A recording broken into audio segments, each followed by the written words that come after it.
இந்த ட்ரிபியூனோட தலையங்கத்தில் ரொம்ப அழகாக கேப்சர் பண்ணியிருந்தாங்க. நாங்கள் இந்த களத்தை தோக்குறது யுத்தத்தை ஜெயிக்கிறதுக்கு அப்படின்ட்டு. ஏன்னா இந்த டீலிமிட்டேஷனை பார்லமெண்ட்டை தாக்கல் செய்யும்போது இதை தோக்க போகிறோன்னு அவங்களுக்கு தெரியும். பட் அதையே ஒரு ஸ்ட்ராட்டஜியாக அவங்க லாங் டேர்மாக பிளான் பண்ணியிருக்காங்க. ஏன்னா வரக்கூடிய நாட்களில் ரொம்ப வாலட்டைலாக இருக்கிறதுனால அந்த பிளானிங் அப்படின்றது ரொம்ப ரொம்ப அவசியம். பட் நண்பர்களே, இந்த ஸ்ட்ராட்டஜிக் லாஸ் அப்படின்றது பாலிடிக்ஸுக்கு சரியாக வரும். பட் இந்த மாதிரியான லாஸை நம்ம பர்சனல் லைஃப்பில் ரிஸ்க் எடுக்க முடியாது. நம்மளோட குறிப்பாக சொல்லணும் அப்படின்னா நம்மளுடைய ஹெல்த் மற்றும் சேவிங்ஸில். ஹெல்த் எமர்ஜென்சி, மருத்துவ எமர்ஜென்சி அப்படின்றது சொல்லிட்டு வர்றது கிடையாது, சடனாக வரும். அது நம்மளை ஃபிசிக்கலாக மட்டும் அஃபெக்ட் பண்ணாது, நம்மளுடைய ஃபினான்ஷியலையும் மிகப்பெரிய லெவலில் பாதிக்கும். ஒரே ஒரு ஹாஸ்பிட்டல் அட்மிஷன் இன்னைக்கு சடனாக நம்ம பார்த்தோம் அப்படின்னா ஆயிரக்கணக்கான ரூபாயை, லட்சக்கணக்கான ரூபாயை நம்மளை சேமிப்புலேருந்து ஒரே நேரத்தில் தாக்கக்கூடிய ஒரு சக்தி அப்படின்றது இருக்குது. ஸோ அந்த இடத்துல ஹெல்த் இன்சூரன்ஸ் அப்படின்றது நமக்கு ஒரு சேஃப்டி நெட், ஒரு கவசம். இன்னைக்கு மாதம் ஒரு 700 1000 ரூபா நம்ம சந்தா கட்டினாலே நமக்கு 10 20 லட்சம் ரூபா, கிட்டத்தட்ட 25 லட்சம் ரூபா இன்சூரன்ஸ் கவர்ன்றது வரும். ஆனால் இன்னைக்கு பார்த்தீங்க அப்படின்னா 15க்கும் அதிகமான நிறுவனங்கள் இருக்குது. எந்த நிறுவனத்தில் எந்த பாலிசியை வாங்குறது அப்படின்றதான் மிகப்பெரிய குழப்பம். இதில் நான் உங்களுக்கு ரெக்கமெண்ட் பண்ணுறது டிட்டோ இன்சூரன்ஸ். டிட்டோ ஒரு ஃபேமஸ் நிறுவனமான ஜெரோடாவோட பேக்டு பிளாட்ஃபார்ம் இது. இதில் ஒரு முக்கியமான விஷயம் என்ன அப்படின்னு பார்த்தீங்கன்னா, ஜென்ரலாக நம்ம ஒரு இதில் போனோம்னா ஸ்பேம்ஸ் நிறையா வரும். இவங்க ஸ்பேம் ஃப்ரீயாக வச்சுருக்கிறாங்க. அந்த கால்ஸ், அந்த அட்வைஸ் எல்லாமே அவங்க ஃப்ரீயாக ப்ரொவைட் பண்ணுறாங்க. அதே மாதிரி இவங்களுடைய இன்சூரன்ஸ் அட்வைசஸ் எல்லாமே நம்மளுடைய அரசு கண்காணிப்பு நிறுவனமான ஐஆர்டிஓட சர்டிஃபைடு ஆட்கள். வெறும் இன்சூரன்ஸ் மட்டும் கிடையாது, ஒருவேளை கிளைம் செட்டில் ஆகலை அப்படின்னா நமக்காக அந்த கிளைமையும் ஃபைட் பண்ணி வாங்குறதுக்கான அந்த உதவியும் இவங்க பண்ணுறாங்க. இதில் இன்னும் அதிகமான கிளாரிட்டி வேணும் அப்படின்னா நம்ம டிஸ்கிரிப்ஷனில் இருக்கக்கூடிய லிங்கை கிளிக் பண்ணி அவங்க கூட ஒரு கால் புக் பண்ணுங்கள். உங்களுக்கு ஏற்ற இன்சூரன்ஸ் எதுவாக இருக்கும், எந்த அளவுக்கு ப்ரீமியம் இருக்கும் அப்படின்றதெல்லாம் நீங்கள் அவங்ககிட்ட ஆன்லைனில் கன்சல்ட் பண்ணி பார்க்கலாம். ஒரு முறை ட்ரை பண்ணி பாருங்கள்.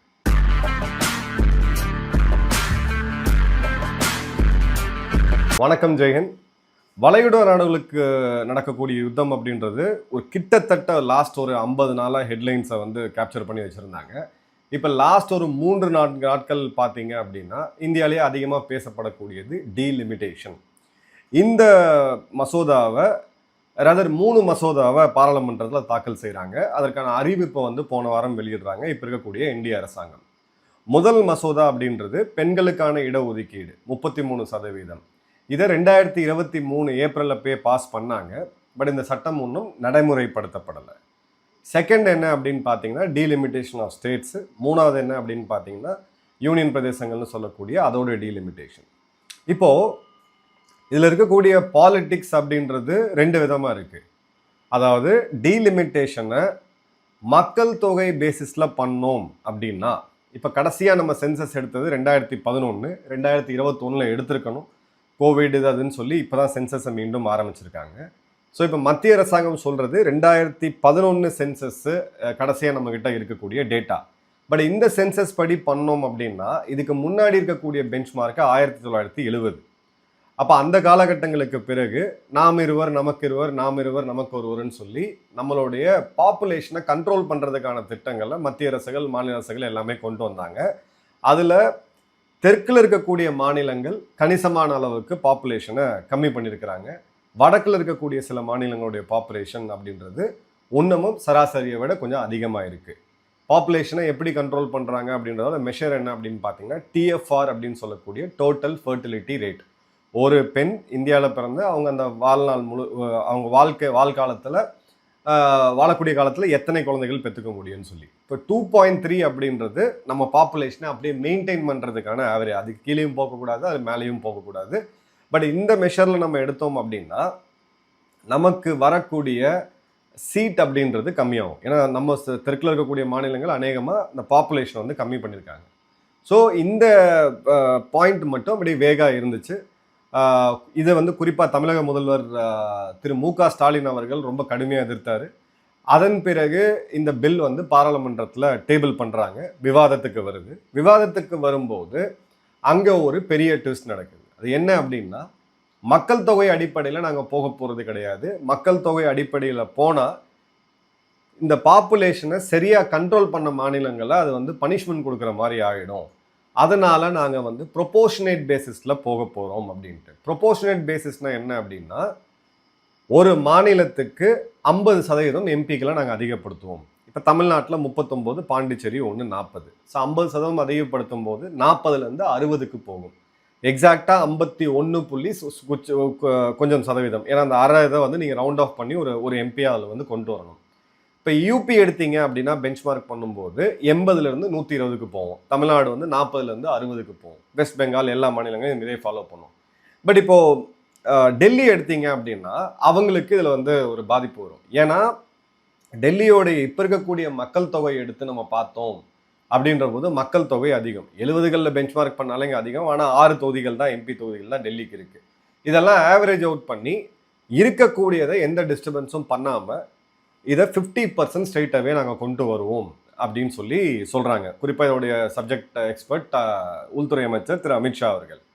உடனடியாக எதிர்கட்சிகள் என்ன சொன்னாங்கன்னா, இல்லை இதை ஒத்துக்க முடியாது, இதை வாய்மொழியெல்லாம் சொல்கிறத வந்து உத்தரவாதமாக எடுத்துக்க முடியாது அப்படின்ற போது அவர் ஒரு சரியான ஒரு செக்கை வந்து வைக்கிறாரு. என்னன்னா, ஓகே இந்த பாராளுமன்ற கூட்டத்தை 1 மணி நேரம் நிறுத்தி வைங்க, நான் வெளியில் போய் இதை சட்டத்திலேயே ஏற்றி 50% இருக்குன்னு நான் எடுத்துகிட்டு வரேன் அப்படின்னாரு. அப்போ எதிர்கட்சிகள்கிட்ட இதுக்கான இது இல்லை. ஓகே, இப்போ இது எங்கே இதாகுது அப்படின்னு பார்த்தீங்கன்னா, இந்த 3 சட்டங்களில் முதல்ல தாக்கல் செய்யப்படக்கூடிய சட்டம் அப்படின்றது பெண்களுக்கு உண்டான அந்த 33% ரிசர்வேஷன். இப்போ இங்கே வரக்கூடிய கேள்வி என்ன அப்படின்னா, இப்போ இருக்கக்கூடிய 540 சொச்சம் எம்பிக்கள் இதிலேயே ஏன் கொடுக்கக்கூடாது அப்படின்ற போது இது ஏற்கனவே இருக்கக்கூடிய பிரதிநிதித்துவத்தை பாதிக்கும் அப்படின்றது அரசு தரப்புடைய வாதம். ஸோ சீட்ஸை 50% இன்க்ரீஸ் பண்ணிட்டு வரக்கூடிய 850 மொத்த எம்பிக்களுடைய அந்த விகிதப்படி அதிலிருந்து 33% கொடுக்கும் பொழுது இது ஒரு வின் சுச்சுவேஷனாக இருக்கும் அப்படின்னு சொல்லி இதை ப்ரெசென்ட் பண்ணாங்க. இதுக்குள்ள பாலிடிக்ஸ் நிறையா இருக்கிறத பற்றி நம்ம பார்ப்போம். இப்போ இந்த பில் வந்து ப்ரெசென்ட் பண்ணுது 298 பேர் இதை ஆதரிக்கிறாங்க. ஆனால் 2/3 மெஜாரிட்டி தேவை. ஸோ ஒரு 50 சீட்டு கம்மியாக இந்த பில் வந்து ரிஜெக்ட் ஆகுது. இப்போ இங்கே தான் ஒரு மிக முக்கியமான இது இருக்குது. ஆனால் ஊடகங்கள் இதை பற்றி பெரிய அளவில் பேசல. இந்த delimitation of state and union territory, அந்த இருக்கக்கூடிய இன்னும் 2 மசோதாக்களை அரசாங்கம் விட்ரா பண்ணுறாங்க. இப்போது இதில் இருக்கக்கூடிய ஸ்ட்ராட்டஜி என்ன அப்படின்றது பார்ப்போம். இது ஒரு கேஸ் ஸ்டடியாகவே நம்ம பார்ப்போம். 2/3 மெஜாரிட்டி வராது அப்படின்றது இப்போ இருக்கக்கூடிய பிஜேபி என்டிஏ அரசாங்கத்துக்கு நல்லாவே தெரியும். அப்போ ஏன் இப்போ தாக்கல் பண்ணுறாங்க அப்படின்றதுக்கான ஒரு மிக முக்கியமான ஒரு ஆய்வை தான் நம்ம பார்க்குறோம். ஸோ இப்போ இதுக்கு ஆதரவாக 298, எதிராக 230, 12 வருஷம் பிஜேபியோட இந்த ஆட்சியில், இப்போ இருக்கக்கூடிய என்டிஏ ஆட்சியில் முதல் முறையாக ஒரு மசோதா தோக்கடிக்கப்படுது அப்படின்ற ஒரு பேருமே அவங்களுக்கு இருக்குது. எதிர்கட்சிகள் வெற்றி அப்படிங்கிறாங்க. இவங்க வந்து இதை ஒரு பொலிட்டிக்கல் இஷ்யூவாக மக்கள் மன்றத்தில் எடுத்துகிட்டு போகிறாங்க. இப்போது இதை வந்து அப்படியே பாப்புலேஷன் சம்மந்தமாக நம்ம எடுத்துகிட்டு போனோம் அப்படின்ற போது நமக்கு 39லேருந்து 50 மாறும். ஆனால் ப்ரொபோர்ஷனேட்டாக போனோம் அப்படின்னா 60 சீட். ஸோ கிட்டத்தட்ட நமக்கு வந்து ஒரு 10 சீட் வந்து லாஸ் ஆகும். ஸோ இந்த இடத்துல தான் இவங்களுடைய இந்த கேம் பிளான் அப்படின்றத பார்க்குறோம். ஃபஸ்ட்டு வந்து women's reservation bill 2023 women's reservation ஆக்டை இந்த மசோதா தாக்கல் செய்கிறதுக்கு ஒரு நாள் முன்னாடி அறிவிக்கிறாங்க. ஏன்னா இதுக்கு வந்து பிரசிடென்ஷியல் கன்சென்ட் தேவை. அது எல்லாம் கிடைச்ச பிறகு ஏப்ரல் 16ஆம் தேதி இந்த வாக்கெடுப்புக்கு ஒரு நாள் முன்னாடி அறிவிக்கிறாங்க. இதுக்கான நோட்டிஃபிகேஷனுமே வருது. 2023 பாஸ் செய்யப்பட்ட இந்த சட்டம் அப்படின்றது நடைமுறைக்கு வருது. ஆனால் இதை வந்து நீங்கள் டீலிமிட்டேஷனுக்கு அப்புறம் தான் பண்ண முடியும் அப்படின்றது தான் இங்கே இருக்கக்கூடிய மிக முக்கியமானது. ஸோ இப்போ கான்ஸ்டியூஷனுடைய அரசியல் சாசனத்தோடைய 131வது அமெண்ட்மெண்ட்டை உள்ளே கொண்டு வராங்க. இந்த அமெண்ட்மெண்ட் படி எடுத்தீங்க அப்படின்னா சென்சஸ் ப்ரீ கண்டிஷன் எடுத்துருது. ஸோ சென்சஸ் படி போனால் தெற்கில் இருக்கக்கூடிய எல்லா மாநிலங்களுக்குமே அது பாதிப்பு. ஸோ அந்த கண்டிஷனை எடுத்துட்டு இம்மிடியேட்டான டீலிமிட்டேஷனை அலோவ் பண்ணுறாங்க அப்படின்றத பார்க்குறோம். அதன் பிறகு உமன்ஸ் ரிசர்வேஷன் பில்லும் அந்த டீலிமிட்டேஷன் பில்லும் வந்து தாக்கல் பண்ணப்படுது. இப்போது இதை ஒரு பேக்கேஜாக இவங்க வந்து பண்ணுறாங்க. இதுக்கு பின்னாடி அவங்களுடைய ஸ்ட்ராட்டஜி என்ன அப்படின்னு பார்த்தீங்கன்னா, இந்த சென்சஸ் ஃப்ரீஸை அவங்க ரிமூவ் பண்ணுறாங்க. ஏன்னா சென்சஸ் பேஸ் பண்ணி போனோம் அப்படின்னா இது ஒரு பெரிய ஒரு பிரச்சனையை ஏற்படுத்திடும். ஏன்னா நமக்கு இருக்கக்கூடிய அந்த பிரதிநிதித்துவம் அப்படின்றது கம்மியாகிறதுக்கான வாய்ப்பு அப்படின்றது இருக்குது. ஸோ இந்த இடத்துல இந்த உமன்ஸ் ரிசர்வேஷன் ஆக்டிங் இதையும் வந்து பண்டில் பண்ணும்போது இதில் ஒரு மாஸ்டர் மூவை இவங்க பண்ணுறாங்க. அதாவது என்ன பண்ணுறாங்க அப்படின்னு பார்த்தீங்கன்னா, அப்போசிஷன் வந்து இப்போ சொல்கிறாங்க, நாங்கள் உமன்ஸ் ரிசர்வேஷன் பில்லை சப்போர்ட் பண்ணுறோம், ஆனால் டீலிமிட்டேஷனை வந்து அப்போஸ் பண்ணுறோம், 2011 சென்சஸ் படி இருக்கக்கூடாது அப்படின்ட்டு. அப்போ தான் அந்த அறிக்கையில் அந்த மசோதா முதல்ல டிராஃப்ட் வரும்போது இது பெர்சன்டேஜ் பேசிஸில் பாப்புலேஷன் பேசிஸில் பண்ண போகிறாங்களா இல்லை ப்ரோரேட்டா பேசிஸில் பண்ண போகிறாங்களான்ற கிளாரிட்டி இல்லாமல் வச்சுருந்தாங்க. உடனடியாக அவங்க என்ன சொன்னாங்கன்னா, இல்லை சென்சஸ் படி பண்ணக்கூடாது, இதை வந்து ப்ரோரேட்டா படி தான் பண்ணணும் அப்படின்ற போது உடனடியாக பாராளுமன்றத்தில் அதில் ஒத்துக்கிட்டாங்க. ஒத்துக்கிட்ட பிறகு அப்போசிஷன் இங்கே வந்து கிளியராக கார்னர் ஆகுது. இதுதான் இதோடைய செகண்ட் மூவ். தேர்டு மூவ் எடுத்தீங்க அப்படின்னா, இந்த பில் தாக்கல் செய்யறதுக்கு முன்னாடி பிரதமர் வந்து சொல்லியிருந்தாரு, இந்த பில்லில் இதோட கிரெடிட்டை நீங்கள் வேணும்னா பேர் வேணும்னு நீங்கள் எடுத்துக்கங்க, ஆனால் இந்த பில்லை பாஸ் பண்ணுங்க, நமக்கு வந்து பிரதிநிதித்துவம் அப்படின்றது ரொம்ப கம்மியாக இருக்குது.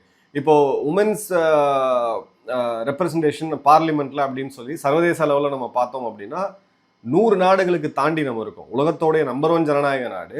இன்னமும் பார்த்தீங்கன்னா பங்களாதேஷோட பின்னாடி இருக்கு இந்த ஒரு ஆஸ்பெக்ட்ல.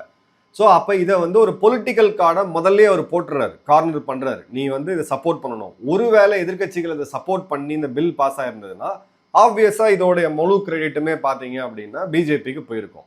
பட் இதை எதிர்க்கும் பொழுது இவங்க கொஞ்சம் சாதுரியமாக அதை எதிர்த்திருக்கணும். இவங்க என்ன பண்ணாங்க அப்படின்னா, பில்லை வந்து ரிஜெக்ட் பண்ணுறாங்க. இது ப்ரோரேட்டா பேசிஸில் வந்த பில்லை வந்து ரிஜெக்ட் பண்ணுறாங்க. ஸோ இப்போ கிளியர் கட்டாக பிரதமருடைய நேற்று உரை நாட்டு மக்களுக்கு ஒரு 8:30 மணிக்கு சனிக்கிழமை நடத்தின உரையில் நீங்கள் நல்லா கவனிச்சிங்கனாலும் சரி, அவர் வந்து கடுமையான ஒரு வாதத்தை வைக்கிறாரு. 2029 வரக்கூடிய பாராளுமன்ற தேர்தலில் இதை மையப்படுத்தி தான் நாங்கள் மக்கள்கிட்டயே போகிறோம். எப்படி நீங்கள் வந்து உமன்ஸ் பில்லை வந்து நீங்கள் ரிஜெக்ட் பண்ணுவீங்க, அதுவும் சமூக நீதி இது போன்ற விஷயங்களை தூக்கி பிடிக்கக்கூடிய பல கட்சிகளுமே இதை ரிஜெக்ட் பண்ணுறாங்க. சோஷியல் ஜஸ்டிஸ், ஈக்குவல் எம்பவர்மெண்ட்னு சொல்லக்கூடிய இவங்களை ரிஜெக்ட் பண்ணுறாங்க அப்படின்றதான் இதில் இருக்கக்கூடிய ஒரு பொலிட்டிக்கல். இப்போ இந்த 2029 எலெக்ஷனுடைய நரேட்டிவ்க்கு கிளியர் கட்டான ஒரு இன்சூரன்ஸ் வந்து இப்போ இவங்களுக்கு கிடைச்சிருச்சு, பிஜேபிக்கு தெளிவாக கிடைச்சிருக்கு. இப்போ அடுத்த வரக்கூடிய இந்த 2 வருஷத்துல பல தேர்தல்கள் நடக்கிறதுக்கு. 2027 பார்த்தீங்கன்னா இருக்கிறதுலே பெரிய மாநிலம் யூபியோட தேர்தல் வரும். அதன் பிறகு ராஜஸ்தான், மத்திய பிரதேஷ், பல மாநிலங்களோட தேர்தல் இருக்கு. எல்லா இடத்துலையுமே இவங்க இதை புஷ் பண்ணுவாங்க. என்னோட ரீடிங் கரெக்டாக இருந்துச்சு, என்னோட அனாலிசிஸ் கரெக்டாக இருந்துச்சுன்னா 2029 இருக்கிறதுலே அதிகமான பெண்களுக்கு எம்பி சீட்டை கொடுத்து அந்த எலெக்ஷன்ல இந்த வந்து ஒரு மையப்புள்ளியா வச்சு அதே மாதிரி இதை ஒரு மிக முக்கியமான எலெக்ஷன் ப்ராமிஸாகவும் வைப்பாங்க. ஸோ இது ஒரு பெரிய ஸ்விங்கை வந்து கொடுக்கும். ஏன்னா பிரதமர் அவர்களுக்கு 2014 அந்த முதல் ஆட்சிக்கு பிறகு பெண்களுடைய ஆதரவு எங்கே வந்து ஒரு கணிசமான அளவுக்கு ஷிஃப்ட் ஆகுது அப்படின்னு பார்த்தீங்கன்னா, அந்த எல்லா வீட்டுக்கும் சிலிண்டர் கொடுத்த திட்டம், அதன் பிறகு பல்பு, எல்இடி பல்பு கொடுத்து எல்லார் வீட்லேயும் எலக்ட்ரிசிட்டியை கொண்டு போனது. இன்னைக்கு ஆல்மோஸ்ட் எலக்ட்ரிசிட்டி அப்படின்றது எல்லார்கிட்டையுமே இருக்கு. இதெல்லாம் நமக்கு வந்து வீடியோவில் பார்க்கும்போது இப்படி இல்லாமல் நாடு இருந்தது அப்படின்னா அப்படிதான் நாடு இருந்தது, இதுதான் ரியலிஸ்டிக்கான உண்மை.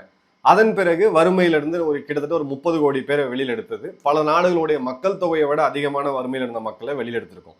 ஸோ ஒரு சோஷியல் இதை கொண்டு போகும்போது அதுக்கு ஒரு ஃபைனல் புஷ் கொடுக்கணும் அப்படின்றது ரெகக்னேஷன். ஸோ நம்ம எப்பயுமே வந்து இதை பாலிடிக்ஸை பார்க்கும்போது மேஸ்லாஸ் தியரி ஆஃப் ஹைரார்க்கின்னு தான் நம்ம அதை பார்க்கணும். ஸோ மனுஷனுக்கு அடிப்படை அந்த பிரமிட்ல பார்த்தீங்கன்னா உண்ண உணவு, உடுக்க உடை, படுக்க இடம், சுவாசிக்க காற்று, இதுதான் பேஸ். இப்போ இந்த கட்சிகள் கொடுக்கக்கூடிய சோஷியல் ஸ்கீம்ஸ் எல்லாமே அந்த பிரமிட்ல பாட்டம்ல இருக்கக்கூடிய இதை மட்டும்தான் அவங்க வந்து மெயினாக வைப்பாங்க. இதுக்கு அடுத்தது இருக்கக்கூடியது ஒன்ஸ் இதெல்லாம் வந்த பிறகு செக்யூரிட்டி அப்படின்றது வருது. ஸோ இப்போ தமிழக அரசியலில் பார்த்தீங்கன்னா செக்யூரிட்டி இஷ்யூஸை பற்றி அதிகமாக பேசுகிறாங்க. 3வது லெவலில் மனுஷனுக்கு ரெகக்னேஷன் தேவை. அது ஆணாக இருந்தாலும் சரி, பெண்ணாக இருந்தாலும் சரி, அந்த பிளாங்கை தான் இப்போ ரொம்ப ரொம்ப தெளிவாக இவங்க எடுக்கிறாங்க அப்படின்றத பார்க்குறோம். ஏன்னா இந்த 3 ஸ்கீம் எடுத்துக்கங்க. பிஎம்ஓடைய இந்த உஜ்வாலா யோஜனா எல்பிஜி ஸ்கீமு, அப்புறம் ஆவாஸ் யோஜனா வீடு கட்டி கொடுக்கக்கூடிய அந்த ஸ்கீமு, 3வது ஜன்தன் பேங்கிங் ஸ்கீம், அதன் பிறகு பார்த்தீங்கன்னா பேட்டி பச்சாவோ பேட்டி படாவோன்னு சொல்லிட்டு பெண் குழந்தைகளுக்கான கல்வி. இது 4மே நாட்டில் இருக்கக்கூடிய பெண்களை நேரடியாக பெனிஃபிட் பண்ணக்கூடிய திட்டங்கள். இப்போ அதோடைய நெக்ஸ்ட் லேயரை தான் இவங்க கிளியராக அதில் பண்ணுறாங்க அப்படின்றத பார்க்குறோம். அடுத்தது பார்த்தீங்க அப்படின்னா, இப்போ இங்கே தெற்கில் இருக்கக்கூடிய கட்சிகள், இதில் ஆந்திரா மட்டும் ஒரு விதிவிலக்கு. ஆந்திராவை நீங்கள் நல்லா கவனிச்சிங்கன்னா ஆளுங்கட்சியாக இருக்கக்கூடிய சந்திரபாபு நாயுடு அவர்களும் பவன் கல்யாண் அவர்களும் இதை ஆதரிக்கிறாங்க. அதே சமயம் அங்கே பிரதான எதிர்கட்சியாக இருக்கக்கூடிய ஜெகன் ரெட்டி அவர்களுமே இதை வந்து தவறான பிஜேபி கொடுத்த வலையில நீங்க போய் சிக்கிக்கிட்டீங்க அப்படின்னு சொல்லி எதிர்கட்சியில இப்ப என்ன சாதிச்சீங்கன்னு கேட்கிறாரு. அவர் கேட்க வர பாயிண்ட் தான் இதோடைய மிக முக்கியமானது. 2 வகையா டீலிமிட்டேஷனை பண்ணலாம். இப்ப இந்த 2 வகையா பண்ணணும் அப்படின்ற போது, ஒன்று மக்கள் தொகை பேஸ் பண்ணி பண்ணணும். அப்ப மக்கள் தொகையை பேஸ் பண்ணி எந்த ரெஃபரன்ஸ் 2011 இல்லை இப்போ 2026 எடுக்கக்கூடிய சென்செக்ஸா? இதுபடி எடுத்தோம்னா 2026 தான் எடுக்கணும். ஏன்னா இன்னைக்கு லேட்டஸ்ட் டேட்டா நம்ம கிட்ட கையில இருக்கு. ஆனா இதுபடி பண்ணோம் அப்படின்னா எந்தெந்த மாநிலங்கள்லாம் எஃபெக்டிவா பாப்புலேஷனை கண்ட்ரோல் பண்ணாங்களோ அவங்களுக்கு இது ஒரு பெரிய பாதிப்பை ஏற்படுத்தும். ஸோ இது ஒரு நியாயமான முறையா அப்படின்னு கேட்டிங்கன்னா கண்டிப்பா இருக்க முடியாது. 2வது, நம்ம வந்து ப்ரோரேட்டா பேசிஸ்ல என்ன இருக்குதோ அப்படியே இருக்கட்டும், 50% எல்லா மாநிலங்களுக்கும் எல்லா யூனியன் டெரிட்டரிக்குன்ற போது இப்போ என்ன இருக்கோ 1970 இருந்து இப்போ வரைக்கும் நாடு அமைதியாக தான் இருக்குது, இதை பற்றி யாருமே சண்டெல்லாம் போடல, அதை அப்படியே கண்டினியூ பண்ணலாம் அப்படின்றது ஒன்று. டீலிமிட்டேஷன் கமிஷன் ஒன்று வைக்கணும். மூணாவது ஒரு வகை இருக்கு அப்படின்றத எப்படி பார்க்கணும்னா, ஒரு பாராளுமன்றத்தை பிரதிநிதித்துவம்னா என்ன, நம்ம சூஸ் பண்ற எம்பி நாட்டில் அங்கே இருக்கக்கூடிய முக்கியமான சட்டங்களை ஏற்றுறாங்க. ஸோ நம்மளுடைய ரெப்ரசன்டேஷன் அங்கே நேரடியாக இருக்கு.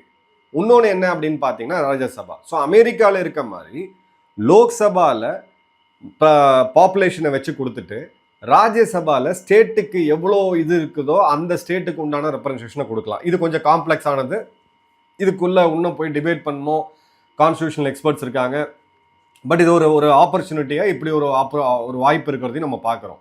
இப்போ இந்த 3ல் இவங்க வந்து என்ன பண்ணிட்டாங்க, இந்த பில்லை வந்து ரிஜெக்ட் பண்ணும்போது இருக்கிற பெர்சன்டேஜ் 50% எந்த மாநிலத்துக்கும் கம்மியும் கிடையாது ஜாஸ்தியும் கிடையாது, 50% நம்ம இருக்கிறது ஸ்ட்ரைட்டாக உயர்த்துறோம்ன்ற போது அது டிஃபீட் ஆயிடுச்சு. இப்போ மிச்சம் இருக்கக்கூடிய வாய்ப்பு என்ன, பாப்புலேஷன் படி தான் போயாகும். 11 படி போனோம் அப்படின்னா கம்மியாகும், 25 படி 26 சென்சஸ் படி போனோம்னா இன்னும் கம்மியாகும். இதுதான் தவறு அப்படின்னு சொல்லி ஜெகன்மோகன் ரெட்டி அவர்கள் சொல்லியிருக்காரு. ஸோ இதில் கன்சென்சஸ் எடுத்தீங்க. இப்போ உதாரணத்துக்கு பீகாரோடைய எதிர்கட்சி தலைவர் ஆர்ஜேடியோடைய தேஜஸ்வி யாதவ் அவர்கள், அவர் தமிழ்நாட்டுக்கு வந்தபோது அவர் என்ன சொல்றாருன்னா பாப்புலேஷன் படி தான் பண்ணணும்ட்டு. ஏன்னா பாப்புலேஷன் படி பண்ணாதான் அவங்க மாநிலத்துக்கு கெயின் ஆகும். பட் இவங்க எல்லாரும் சேர்ந்து ஒரு கூட்டணி, இண்டி கூட்டணின்னு ஒன்று இருக்காங்க. ஸோ இது ஒரு காம்ப்ளெக்ஸான சப்ஜெக்ட். இப்போ எதிர்கட்சிகள் ஒன்னா சேர முடியாது, அப்படிப்பட்ட சூழ்நிலையை கிளியர் கட்டாக அவங்க உருவாக்கிட்டாங்க அப்படின்றத பார்க்குறோம். அதே மாதிரி இந்த இஷ்யூன்றது பாலிட்டிக்ஸை ரொம்ப ஒத்து பார்க்குறவங்களுக்கு இந்த இஷ்யூவை பிஜேபி மற்றும் என்டிஏ இருக்கக்கூடிய எல்லா கட்சிகளும் அடுத்த 2 வருஷத்துக்கு லைவாக வைப்பாங்க. இவங்க அடுத்த வரக்கூடிய கார்பரேஷன் தேர்தல் ஆரம்பிச்சு எல்லா இடத்துலையுமே பெண்களுக்கான பிரதிநிதித்துவத்தை அதிகப்படுத்தி எங்க கட்சி கொடுக்குது அப்படின்னு சொல்லி எதிர்கட்சிகளை ப்ரெஷர் பண்ணுவாங்க. 29 எலெக்ஷன்ல இது ஒரு மிக முக்கியமான கோர் இஷ்யூவா இருக்க போகுது. ஏன் இது கோர் இஷ்யூவா இவங்களுக்கு அட்வான்டேஜ் அப்படின்னு பார்த்தீங்கன்னா, இதுல இருக்கக்கூடிய பிரில்லியன்ஸ் என்ன அப்படின்னா, இப்போ நீங்க ஒரு ரிலீஜியஸ் இஷ்யூ எடுத்துட்டு போறீங்க அப்படின்னா அந்த ரிலீஜனுக்குள்ளேயே சில ஆதரவு இருக்கும், எதிர்ப்பு இருக்கும், நடுநிலை இருக்கும், வலது இடதெல்லாம் இருக்கும். இதே நீங்க வந்து கேஸ்ட் பேசிஸா போனீங்க அப்படின்னா ஒரு ஜாதி கொடுத்தீங்கன்னா இன்னொரு ஜாதி வந்து அப்செட் ஆவாங்க, அவங்க போராட்டங்கள் பண்ணுவாங்க, அது வந்து டைனமிக்ஸ் வந்து மாற்றும். ஆனா ஆண் பெண் அப்படின்ற இருக்கிறதுல பெண்ணுக்குன்னு நீங்க போயிட்டீங்க அப்படின்னா அதுல வடக்கு, தெற்கு, கிழக்கு, மேற்கு, இந்து, முஸ்லீம், கிறிஸ்தவர்கள், சீக்கியர்கள், ஜைனர்கள், வயவர்கள், பணக்காரர்கள், ஏழைகள், உயர்ந்த ஜாதி, இந்த ஜாதி, அந்த ஜாதின்னு சொல்லி எல்லாமே வந்துடும். இப்போ இந்த விக்ட்ரி, அதாவது சொன்ன ஒரு முக்கியமான விஷயம், இந்த பைனர் ஹெட்லைன்லாம் ரொம்ப ட்ரிபியூன் அழகா போட்டிருந்தாங்க. இந்த களத்துல நாங்க தோக்குறது போர்ல வெற்றி பெறதுக்குன்னு சொல்லி அந்த ஸ்ட்ராட்டஜியை தான் இதுல பக்காவா பயன்படுத்தியிருக்காங்க. ஃபைனலா இது எங்க போய் நிற்கும் அப்படின்னு பார்த்தீங்கன்னா, என்னுடைய ஒரு சிறு அறிவுக்கு இருக்கக்கூடிய ஒரு அனாலிசிஸ் அப்படின்னு பார்த்தீங்கன்னா, ஃபைனலா இது 2029 அதுக்கு முன்னாடியும் எதிர்கட்சிகளை கார்னர் பண்ணி மீண்டும் எந்த மாநிலத்துக்கு எவ்வளோ இருக்கோ அதே பேசிஸ்ல 50% உயர்த்தி தான் தரப்போறாங்க. இதுதான் இங்க நடக்க போகுது. என்ன நடக்குன்ற ஒரு டீட்டெயில் வீடியோல பார்ப்போம்.